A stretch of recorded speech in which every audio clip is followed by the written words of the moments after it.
En ese sentido, Wikileaks es un evento globalmente transformador, no solo en términos de hacer conscientes a nuevas personas de nueva información, sino también en términos del efecto que está causando sobre las estructuras mundiales del poder, con embajadores dimitiendo, diplomáticos a los que se está retratando como a mentirosos y peones, distanciamientos políticos que se están desarrollando entre los aliados imperiales occidentales y muchas carreras y reputaciones de las élites de globo en gran peligro.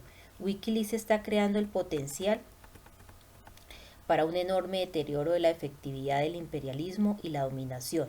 Ese por sí mismo es un objetivo admirable y meritorio. Que esto ya sea una realidad representativo de lo verdaderamente transformador que es y que podría haber sido Wikileaks. La gente a nivel mundial está empezando a ver a sus líderes a través de una lente no filtrada por las relaciones públicas. Seríamos listos si comprendiéramos que las amenazas para la democracia proceden de los que guardan secretos. Sin duda, a causa de Wikileaks, los sistemas y las estructuras del poder mundial están en proceso de quedar expuestos ante un público mucho más amplio que nunca. Sin duda, esa es la razón por la que nos hallamos bajo una dura ofensiva propagandística por parte de los medios de comunicación corporativos y mayoritarios del mundo, que pretenden virar y manipular esas filtraciones en su favor. Los medios de comunicación mayoritarios lo entendieron desde el principio. Wikileaks representa por sí mismo una oportunidad mayor para exponer con claridad que los medios de comunicación mayoritarios son propaganda organizada. Al sorprender a esta gente con las revelaciones, los medios de comunicación se han delatado a sí mismos como profundamente inadecuados para el análisis del mundo y los principales asuntos que lo ocupan. Mientras que puede que el romanticismo esté muerto, una curiosidad apropiada solo para cursos universitarios de literatura inglesa y profesores titulares con chaquetas de tweed y coderas, hay un nuevo tipo de elemento romántico en juego en Occidente a causa de Wikileaks. Existe una conciencia cada vez mayor de que no podemos representar lo que realmente ha ocurrido sin recurrir a lo novelístico. No podemos narrar un relato sin narrar un relato. La historia inicial de Wikileaks fue amor a primera vista. Tal y como ha dicho el propio Assange, comenzamos a percibir la participación de la comunidad, que ahonda y proporciona más perspectiva. Así las redes sociales tienden a ser para nosotros un amplificador de lo que estamos haciendo. Como investigadores, medios de comunicación y críticos, nos dimos cuenta de que nuestras perspectivas y creencias se estaban abriendo hacia el cambio y la evolución. El simple hecho de que nunca antes hubiera ocurrido algo como esto no significa que no esté sucediendo ahora. Vivimos en la era de la revolución tecnológica e Internet ha cambiado la economía, la política y la propia sociedad a escala global. Aquí es donde la verdadera esperanza de favorecer y comunicar mejor el despertar político global necesitará tomar velocidad y establecerse. El verdadero cambio en nuestro mundo no va a venir de las instituciones de poder ya establecidas o recientemente creadas, que es a donde se dirigen en la actualidad todos los asuntos, sobre todo aquellos que de importancia global. El verdadero cambio tan solo puede proceder no de las estructuras de poder globales, sino de la comunidad mundial de personas que interaccionan unas con otras por medio del poder que ha desencadenado la revolución tecnológica en la era de la transformación social global. El cambio debe entenderse de manera global y venir organizado por la comunidad. La pregunta es, ¿haremos algo al respecto? Lo que me ha obsesionado a lo largo de estas páginas no es la paranoia del oficinista, sino la del congresista, del presidente y del Pentágono, de los capitanes generales y de los directores de la CIA y los analistas del FBI. No se trata de la paranoia del perdedor, de la víctima, patética y comprensible, sino la del ganador, la del vencedor, la paranoia de las personas que están al mando, de las personas que deberían tener más conocimiento y probablemente actuar en consecuencia. Es lo que ellos más temen, lo que yo temo, más lo que ellos no quieren que nosotros sepamos. La paranoia es de los expertos, al fin y al cabo, si no eres un paranoico, no conocemos todos los hechos. Es la paranoia de los hombres que destruyen documentos en los despachos ejecutivos de las oficinas centrales de la CIA como si fueran escolares que esconden una revista porno, la de un presidente preocupado por la cosa de los muertos inocentes en Afganistán, la de un general del ejército y los crímenes contra la humanidad. Hay sangre y hay documentos. Esto es la historia. No puedes tener los unos sin la otra. Sangre, documentos, culpa, inocencia, conocimiento, ignorancia, frustración, miedo, pero no puedes conocer la historia si no conoces el miedo. No puedes conocer la historia si no sientes el pulso de la vida bajo tus dedos, si no puedes mirar de frente las pistolas, si no puedes entrar en las prisiones y en los campos de exterminio y sentir la mirada de los infortunadores, de los espías y de los soldados sobre tu espalda en los países extranjeros y en la entrada de tu propia casa, en el mismo umbral. La historia no es estar ausente, sino tornarse ausente, ser alguien y después marcharse dejando huella. Lo demás es solo contabilidad. El mundo siempre ha sido así, por supuesto, siempre ha estado dirigido por personas, supersticiosas, religiosas, temerosas, paranoicas, feas, odiosas, asesinas. Eso no es nada nuevo. Pero en un momento concreto de este siglo dimos un paso hacia adelante. Con Wikileaks abrimos la caja de Pandora y la caja negra de la conciencia humana. Abrimos la tapa y hurgamos en su interior y liberamos monstruos en la tierra, monstruos que se alimentan de carne humana y que beben el néctar de las almas humanas. Con Wikileaks uno llega a la conclusión de que no hay a dónde ir, nadie en quien confiar, pero se puede confiar y creer en la palabra de la propia fuente del manantial del saber. Para contestar a esa pregunta, uno tendría que leer todos los libros, montañas de referencias que deberían cotejarse y verificarse en prácticamente todas las disciplinas que conocemos: ciencia política, historia, arqueología, paleoastronomía, ocultismo, psicología, filosofía, física, medicina, química, antropología, el Watergate, los papeles del Pentágono, Wall Street, asesinatos, programas de inteligencia, Hollywood, historia militar. ¿Se nos ha escapado algo? Cientos de miles de libros, montones y montones de documentos. Es de extrañar después de todo eso que se creyera que los disparos que cambiaron el mundo, que martirizaron al presidente John F. Kennedy, que acabaron con un reino de esperanza, que nos trajeron el asunto Irán contra las drogas, el 11 de septiembre, Afganistán, Irak, Irán, las revoluciones de colores, la desintegración financiera y una nueva guerra fría habían venido de un lugar donde se almacenaban libros? La CNN nos trajo las guerras hechas para la televisión. La realidad se tornó en espectáculo, se convirtió en realidad cuando los soldados norteamericanos fueron capturados o asesinados o cuando se los hizo desfilar ante el público estadounidense. ¿Qué significa todo esto?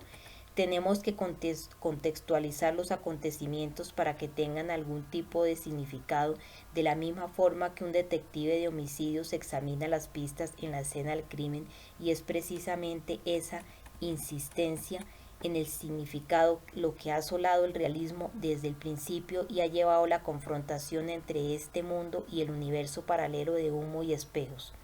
Y en el medio de esa confrontación, recorriendo el laberinto de cultos entre lo que es la actualidad y lo que son conspiraciones marginales y sus personajes pintorescos del submundo, un abismo de la política por otros medios, ya sea el control mental, el LSD, lo oculto, las sociedades secretas, las poderosas organizaciones privadas, las fundaciones, la religión, las agencias de inteligencia, soplones prescindibles como Brandel Manning y una nueva hermandad enterrada en vida, de una generación sin futuro. Encontramos al ex hacker Julian Assange y su mundo paralelo de Wikileaks.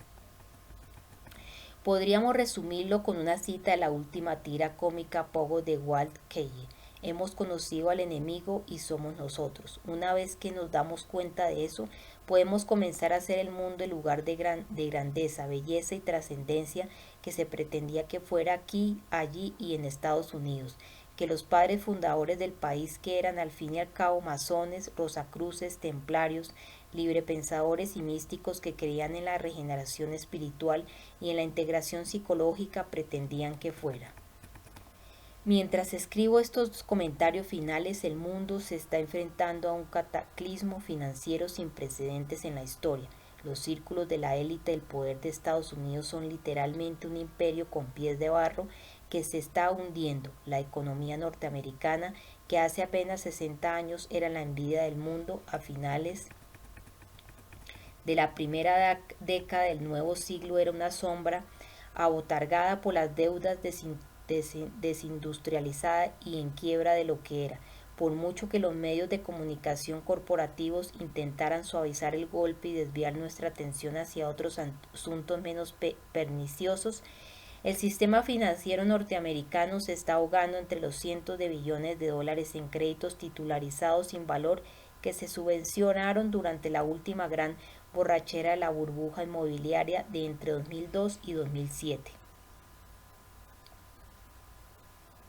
La única opción que les quedaba a las élites del poder de Washington para aferrarse a su poder global era proyectar su fuerza militar, dominación de espectro completo.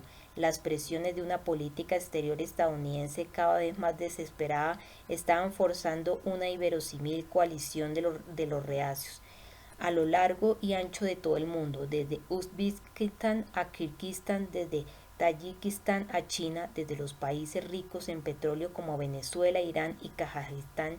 China y Rusia comenzaron a ver esa coalición como un contrapeso a la política del poder norteamericana, que cada vez era más arbitraria.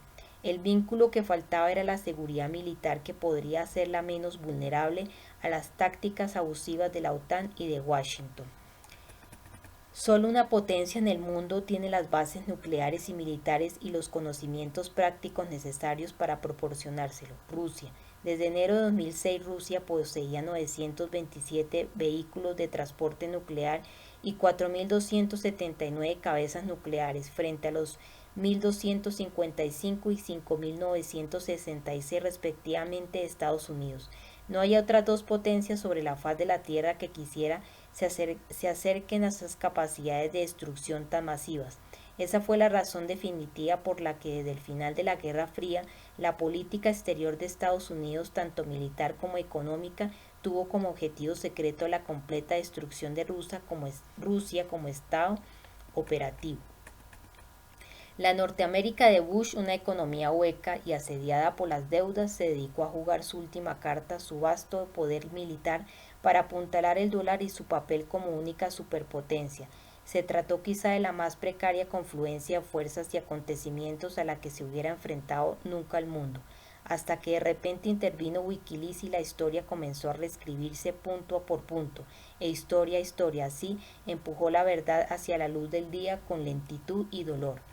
Al principio Wikileaks asombró al mundo mostrándonos hasta qué punto todo era una representación teatral tras la jerga militar, la despreocupación temeraria y el debate estratégico suprimido en Estados Unidos y en la mayor parte de la Europa occidental. Simplemente te deja atónito. Hasta que Wikileaks apareció en escena, apenas nadie tenía la menor idea de lo peligrosa que se había tornado la locura que dirigía la política de Washington. La mayoría de los secretos aún siguen ocultos en cámaras acorazadas, inaccesibles y tras una clasificación de doble alto secreto. La profundidad y el nivel del propósito homicida de la dominación de espectro completo va mucho más allá de nuestra pesadilla. La existencia de estos grupos de personas nos da la oportunidad de presenciar lo que podrían hacer si se expandieran fuera del territorio norteamericano, lejos del alcance del Congreso y de un electorado que ha perdido el interés. Podemos ver lo que se pretendía que hicieran esos programas cuando se desarrollaron, sin ninguna restricción, en la sabana africana y en los campos de matanza de Latinoamérica. Podemos pasar de largo a los gestos de disculpa y las sonrisas avergonzadas del director de la CIA, Richard Helms, ante los investigadores del Congreso e ir directos a donde se estaban recogiendo los frutos de sus esfuerzos. ¿De qué otra manera se podría entender en verdad detrás de qué andaban MK Ultra y todos esos acrónimos si no los vemos en acción? ¿De qué otra manera se podría visualizar la verdadera naturaleza de los 50 años de conflicto ideológico que menciona Skype si no observamos a algunos de los combatientes, a la misma gente que dirigiera pías cruzadas contra Clinton, John F. Kennedy, Martin Luther King, Jr. y contra personas y lugares que nadie sabía que existían sobre el mapa a consecuencia de errores imaginados o reales? Aquel primer domingo de junio de 1968, en el funeral de Robert Kennedy, la última y mejor esperanza de una Norteamérica renovada que habría durante mucho, mucho tiempo, su hermano el senador Edward Kennedy leyó el panegírico. Contenía la cita favorita de Bobby, la que utilizaba para revivir sus ánimos desfallecidos o para aumentar la energía de sus seguidores. Es un bonito sentimiento, pero ¿cuántos oyentes de los que estaban en la catedral de St. Patrick de Manhattan aquel solemne día de primavera se dieron cuenta del contexto original? Mientras el cuerpo de Bobby permanecía tumbado en el pasillo central de aquella mole gótica, rodeado por los que lo querían y lo admiraban, mientras su robópata asesino estaba encarcelado en Los Ángeles mirando estúpidamente a su alrededor a causa de la confusión, mientras los hombres que habían autorizado el asesinato brindaban a su propia salud desde la comodidad de las salas de juntas y los salones y las salas de conferencias y las habitaciones de Estados Unidos, algunos de ellos incluso allí en la iglesia, observando el servicio fúnebre con satisfacción cínica, sabiendo que el asesinato ya había tenido lugar y que Norteamérica estaba lista para el saqueo. Las palabras de su siniestro Dios se citaban a modo de epitafio. Ves cosas y dices, ¿por qué? Pero yo sueño cosas que nunca fueron y digo, ¿por qué no? La cita pertenece a Volviendo a Matusalén de George Bernard Shaw y son las palabras del demonio. Me estoy comportando como un paranoico, es todo mucho más simple de lo que estoy haciendo que sean las cosas o es una cuestión de cuestionar al que cuestiona, es siquiera necesario, oportuno, aconsejable, en qué punto se perdió Wikileaks por el mal camino o no lo hizo una y otra vez. Vuelvo a la misma pregunta, ¿me estoy comportando como un paranoico? ¿Es justificable? El escepticismo, no la paranoia acerca de Wikileaks, Internet y la comunicación digital en general. Es autoprotector porque sus directivos y operadores son inaccesibles al escrutinio público bajo demandas de secretismo y confidencialidad y son por tanto públicamente irresponsables. No hay nada nuevo en esto. El escepticismo es torno a la autoridad secreta, es una respuesta antigua al abuso de privilegios y confianza. Desde que Wikileaks irrumpió en escena hace 5 años, Assange y Wiki se han convertido en íconos, en un arquetipo de fuerzas confluentes. También se trata de una historia muy real de espionaje, control mental y política. Al codificar Wikileaks en una vasta maquinaria mediática, la prensa mayoritaria le ha usurpado la mayor parte de su poder. Esto no quiere decir que dicho poder sea malo y por sí mismo. Eso sería ingenuo. El poder de los medios de comunicación y Wikileaks se ha convertido en otro simple medio de comunicación. Debería ser respetado por lo que es una especie de control mental institucionalizado o industrializado. No hay verdad, solamente la decadencia del poder. La élite mundial y sus titiriteros no quieren que pensemos de forma independiente, quieren que los viejos rituales, eslóganes y clichés que les resultan familiares les masajeen la conciencia. Sus herramientas son las herramientas de la guerra psicológica, el control mental y del comportamiento. El lema de la CIA, la principal experta mundial en control mental y el lavado de cerebros, es conoceréis la verdad y la verdad os hará libres. No hay verdad alguna en un eslogan vacío, en cualquier caso tan solo la decadencia del poder. A lo largo del lapso del tiempo durante el que he trabajado en este libro, he sido cada vez más y más consciente de que Wikileaks es la nueva religión de Norteamérica, la personificación de su cultura pop y hasta cierto punto también la del resto del mundo. Es Hollywood protagonizado por Julian Assange, donde las masas podrían verlo y oírlo y tocarlo. No solo en Hollywood, claro está, sino también en Nueva York, Europa, Moscú, Brasil, Venezuela, China, Pakistán, Afganistán, Japón, Irán, etc. Los norteamericanos imitan a las estrellas más de lo que emulan a los santos de sus religiones, visten como ellas, conducen los mismos coches, tienen las mismas actitudes, hablan como ellas, se cortan el pelo de la misma forma que sus estrellas favoritas e incluso adoptan las mismas costumbres culturales. De hecho, la cultura pop le ha otorgado a la celebridad un estatus que pocos hombres reales logran. ¿Y qué es una celebridad sino el pseudo acontecimiento humano definitivo creado a propósito para satisfacer nuestras exageradas expectativas acerca de la grandeza humana? Esta es la historia suprema del éxito del siglo XXI y su búsqueda del engaño.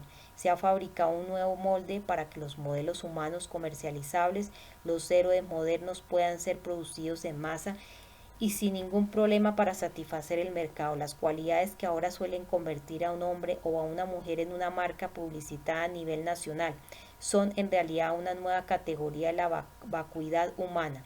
El mundo en el que hemos estado fisgando está de alguna manera por encima del bien y del mal. Es un mundo de sentimentalidad, de maquillajes, de gente que está dispuesta a derramar una lágrima justo antes de una pausa publicitaria o a escribir un libro revelador que contenga una bomba propagandística más y después regresar con elevadas visiones de una vida de familia al final del espectáculo. No debería esperarse nada nuevo de esa explotación formularia de la celebridad evanescente y de ese monstruo demasiado predecible de estilo corporativo. En el diccionario de inglés Webster, la fama se define como el frenesí del renombre, por lo que sufren frenesí se refiere a las personas que están embriagadas por la importancia sintética, que son cómplices de esa farsa. Hace 40 años, en su libro The Image, Daniel Bernstein defendió que la revolución gráfica de la televisión había separado la fama de la grandeza, que por lo general requería un periodo de gestación en el que se realizaran grandes hazañas. Esa separación aceleró la decadencia de la fama hacia la mera notoriedad, que es muy plástica y muy perecedora. La doctrina del triunfalismo de la celebridad es inherentemente inclusiva. Procede de la asunción de que todo el mundo ama ya a los ricos y a los pseudofamosos. La mayor parte de las pseudocelebridades parece haber comprendido que su vida es un truco de magia constante. Existe una precariedad incurable en su posición, ya que tratan de vivir de la dignidad carente de originalidad de un concepto anacrónico, mientras cultivan el monarquismo de una celebridad de la era democrática. Dicha asunción es lo que hace que el circo de la celebridad sea tan horripilante. Los pseudofamosos saben que deben sus carreras a la industria de las celebridades, saben que su susceptibilidad a la prensa rosa encaja bien en una cultura de prensa rosa, saben que toda la empresa está construida sobre la mala fe. Aún así, los índices de audiencia continúan subiendo. ¿Comenzaremos a imitar a Julian Assange? ¿Era esa la agenda original de largo alcance de los que han tramado y urdido el proyecto de Wikileaks? Hay algunos que consideran a Assange un demonio disfrazado con su pelo blanco y su carita añidada e inexpresiva. En la tradición occidental, Lucifer era un ángel caído, el más bello de la creación de Dios. Ese es el motivo por el que la imagen es tan poderosa, mucho más que la palabra escrita, que requiere de cierto nivel de pensamiento y participación consciente. Es una cuestión de percepción. Normalmente vemos lo divino como siniestro. El reflejo contrario es ver lo demoníaco como divino.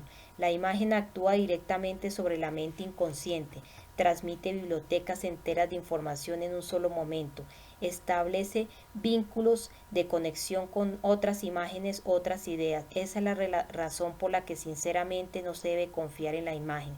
Se necesita un poderoso editor interno que cuestione cada imagen para comprender su propósito, su objetivo, sus orígenes. Necesitamos otra fuente de información, necesitamos un contexto. Entre tanto, el propósito original de Wikileaks está muerto. Miles de webs similares flotan en el mar de Internet y ninguna ofrece material nuevo, a excepción de los pocos cables que al ritmo actual necesitarán que las páginas pasivas perduren durante décadas, cuando podrían estar ofreciendo material que Wikileaks no ofrece. Luces, cámara, acción. Se abre la tumba, pero en lugar de seres vampíricos, en presencia de la verdad tan solo surgen flores, y vimos que todo lo que se nos había contado era una historia ficticia y que la muerte no existe. Madrid, 22 de febrero del 2011.